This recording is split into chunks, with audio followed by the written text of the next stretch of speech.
Monday Night Football. The Eagles' offense struggled in the first half, then started to gain momentum in the second.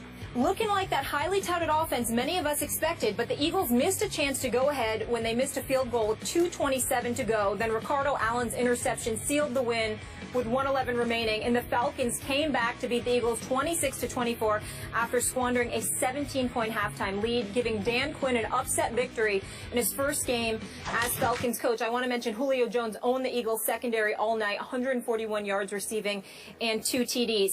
Really quickly, we have to also mention here, Sam Bradford, in his first regular season game in nearly 2 years, was 36 of 52 for 336 yards. But Philadelphia's running game, guys, really struggled. Skip, are the Eagles overrated? Stephen A. Smith, I can only speak for myself here. I think I overrated them a little bit off the sensational preseason that they had in all 4 games. I was watching all 4 games because I was mostly waiting to see how that guy, that Tebow guy, would do. But I did watch all 4 of their exhibition games, and they looked like they were going to beat the world. They looked like world beaters under Chip Kelly, and he looked like a genius. Last night, they didn't look quite as explosive as I thought they were going to be when the games counted. And they looked a little, if I may say, less improved on defense, a little more vulnerable on defense than I thought. So I'm sticking with what I thought, that they will be a wild card team and that they will finish second to my Cowboys in the NFC East. But as a Cowboy fan, if I may qualify or disqualify myself, I'm not quite as concerned about Chip Kelly's Eagles as I was before last night. They do have a big kicker issue with Cody Parkey, and he missed the crucial one late. And I think they're going to have to fix that sooner than later. So that's going to linger over this franchise. And Molly mentioned it. Julio Jones just went off last night. Byron Maxwell had a man-to-man a lot. There's no shame there. Julio's going to do that to a lot of players. So I'm not going to hold that against a Byron Maxwell, who will not have to face a Julio Jones when my Cowboys visit Philadelphia this Sunday afternoon, because obviously there's going to be no Dez Bryant. But Sam Bradford, Molly mentioned, I think we saw again my issues with Sam Bradford. When you don't protect him among franchise quarterbacks, he will fade and fold under pressure, maybe worst of all, worst of any of them. And in the first half, Atlanta got consistent heat on Sam Bradford, and he was folding and ducking and rolling on the ground. He took some shots in the first half, and they struggled, and they trailed at halftime 20-3. I don't know what Chip Kelly said or did or fixed at halftime, but they look like a different football team. They look more like the offense I thought we would see in the second half. And Sam Bradford goes 21-25 for 219 in that second half with a touchdown. And obviously, Jordan Matthews muffed a pass that he should have caught. Listen, Jordan Matthews is a great kid from a great school, and he will be fine. He's going to have to grow through this, but that cost them in the end the chance to go win that game after they'd missed the field goal. Now, last point before I hand off to you. Speaking of handoffs, my man DeMarco Murray didn't get many of them. I think he started to find last night that money can't buy happiness, DeMarco, because you're not in Dallas anymore. They're not going to just line you up behind a big, bad offensive line and say, here's the ball, run north and south. Chip Kelly likes to trick people. He likes the east-west power sweeps. And DeMarco, what did he have, 8 carries for 9 yards, 4 catches for 11 yards? He'll never say anything publicly, but Stephen A., I think he saw the handwriting on his new locker room wall last night.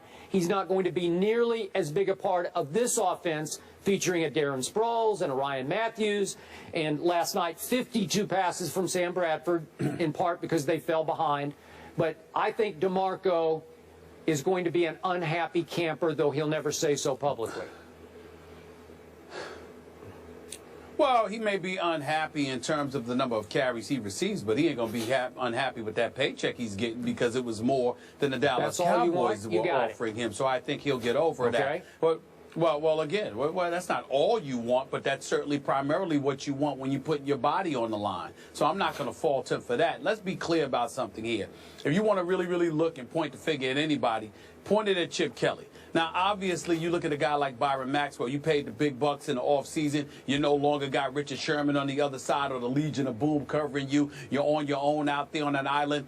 Chip Kelly did absolutely nothing to help this brother. To put him in single coverage primarily most of the game against Julio Jones, I mean, that was like suicide, for crying out loud. He got schooled, particularly in the first half, 8 receptions, 97 yards. Julio Jones seemed absolutely unstoppable. The one catch he got in the second half was a 44-yarder that set up the game-winning field goal.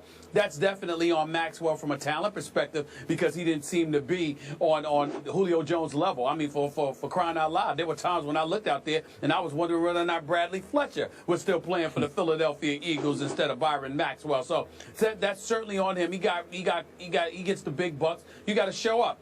Just like Julio Jones said in the aftermath of Atlanta's victory last night to our boys Ray Lewis and Chris Carter, you know, I expected him. Yeah, I guess you couldn't be surprised that he's in single coverage. He got paid all that money in the offseason. I guess they felt that that's what they could be able to do with him. We've learned otherwise. And you could sit there and summarily dismiss it, Skip, but the fact is, Des Bryant was supposed to be in that mix until he got hurt.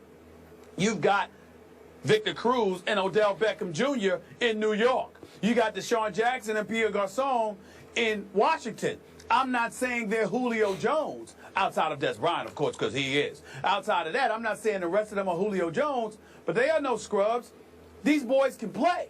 And so Byron Maxwell is going to have to step up and be that elite corner that he wanted to get paid for being. Having said all of that, you're Chip Kelly. You got to know that Byron Maxwell doesn't need to be in that situation against Julio Jones. I mean, it didn't take long to realize it was going to be a long night that Julio Jones was ready to ball. That's number one. Number two, DeMarco Murray, you running east-west. I thought Chip Kelly wanted him in from Dallas and Philadelphia because he wanted north and south runners. So that certainly turned me off a little bit. Number three, the Eagles' defense. They bended a lot. They didn't break ultimately because they were able to come back, but they bended a lot. And so I'm looking at it from that perspective, and I'm saying there's reason for concern, but I saw a lot of things that I liked about the Eagles. I didn't think Sam Bradford had a bad game. I didn't have a problem with him going down, getting smacked around. As long as he got up and still slung the ball for over 350 yards, I got no problem with that, man.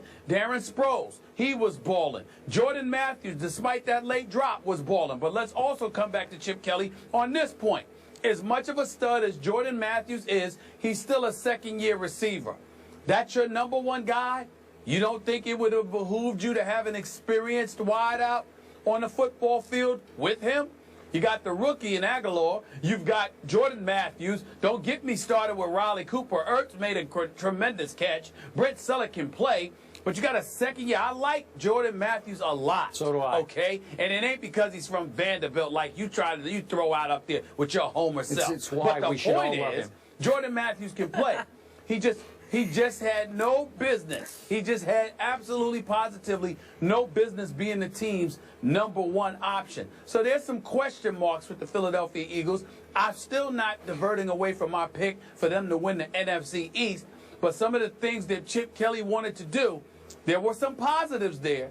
But questions about what he had done in the offseason came to light. Positive, Kiko Alonso, that big-time interception. That was a spectacular interception in the end zone because Atlanta could have put it away in the first half. That's good. The bad is the usage of DeMarco Murray, okay? Jordan Matthews being your number one. I think Jeremy Maclin could have been somebody that stayed there, number two. And obviously you look at it from the perspective of DeMarco Murray and how he was used, running east-west instead of north-south or whatever. You look at Chip Kelly, there's some question marks there as well. But let's also give Atlanta some credit. They still have some work to do. But I like what I saw from Dan Quinn's squad. They were going after the Eagles, particularly in that first half. I haven't seen Atlanta's defense play that way, the way they played in the first half. I haven't seen them play that way in years. So clearly there is a culture change that's taken place in the ATL. And that's why they were my pick to win the NFC South. And I believe that I've seen nothing to change my mind on that point. Yeah, I would need to give you credit for that because I also liked what I saw from Atlanta, and I was surprised by what I saw from Atlanta. And back to your receiver point quickly, Remember, I thought Nelson Aguilar was going to have a breakout splash of a coming out party on Monday Night Football because he showed you that in all 4 of the preseason games.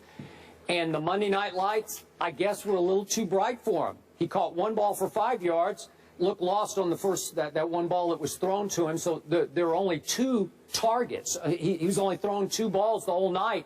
I don't know if he wound up in Chip's doghouse or Sam Bradford didn't trust him enough. He still could have a coming out party against my Cowboys on Sunday because he is an explosive, talented young man.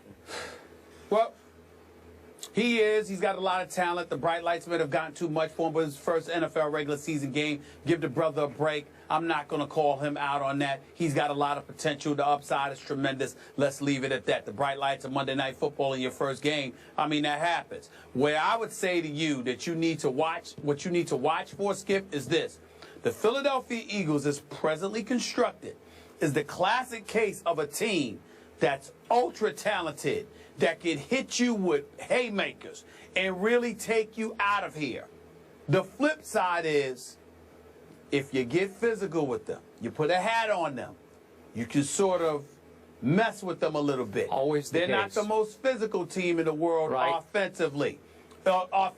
You got some rough riders on the offensive side of the ball in various other teams throughout the NFL. We don't know if the Eagles have those rough riders. That's what we need to find out about them, because teams know they're talented. They got ability, they've got speed, they can play. So what happens? In the sport of football, what are they going to do? They're going to punch you in the mouth. That's what they're going to do, and dare you to do something about it. That's what we need to see from the Eagles. We saw it in the second half, but you're going to see teams coming at them. It's going to be interesting to see how they respond to that challenge. The Eagles did give up 105 yards rushing, which did surprise me, which means my Cowboys, who I think still can run the football, might have just a glimmer of hope on Sunday. So, bottom line, are you saying Philly's a little overrated? No, I'm not saying that at all. Okay. I'm just saying that I picked them because of their skill set and what they could do. I'm just saying I saw an Achilles heel, and that is if you get physical with them and punch them in the mouth, it can make them take a step back. Let's see how much they take a punch. They better win. They better win Sunday, by the way. They just gotta almost win. have Must to win win already. I agree. Must win. Yep. Congrats to the Falcons That's and right. Dan Quinn on a big win there. Good to see that team trending in the right direction. 4:25 Eastern, Eagles, Cowboys at Lincoln Financial, must-see TV. Can't wait. Bart Scott voice. Skip.